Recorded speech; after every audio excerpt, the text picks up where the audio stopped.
Mana jalan dia? Jumpa tak jalan dia? Betul. Okey. Ni yang kedua. Roket ni dia nak pergi ke bumi. Bumi. Okey, ni bumi. Tempat kita duduk lah bumi ni. Okey. Adik cari jalan. Mana jalan dia? Susah kan? Nah, ni susah. Okey, slow-slow. Mana jalan dia? Jalan mati ni. Tak boleh ni. Okey, undur. Pusing belakang. Angkat sikit tangan adik. Tak boleh jalan sini sayang. Sini tak boleh jalan ni. Kejap. Angkat pen.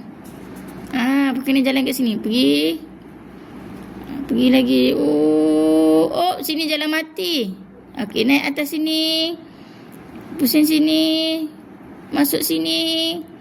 Turun. Oh, belum sampai lagi. Tak boleh shortcut. Turun sini sampai sini. Nampak tak? Faham tak? Okey, tu nombor 2. Kita cari nombor 3. Mana nombor 3?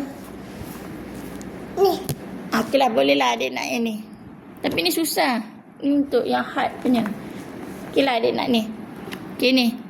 Okey, dia kata dia nak pergi ni. Bus stop. Okey, cepat. Bas. Okey, jalan.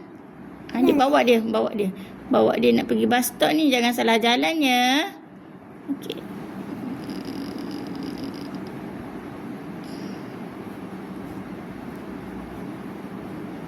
Pandailah.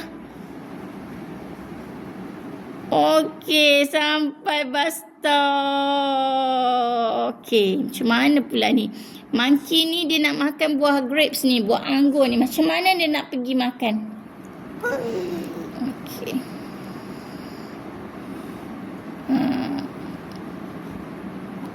Salah. Salah. Sampai dekat buah. Pandai pun. Okey, yang ni pula. Tengok ni. Belakang. Ni. Ni apa ni? Dia nak masak mi. Mi ni hantar dekat orang ni. Ni daripada bawah dulu. Ambil mi, bawa pergi ke dia. Okey, daripada sini. Dari sini jalan pergi sini. Okey, naik sampai. Senang je. Okey, yang ni pula. Princess ni. Ni prince ni pakai tangan pula. Duduk kat meja nak? Nak tak? Boleh? Okey, duduk kat meja kan senang.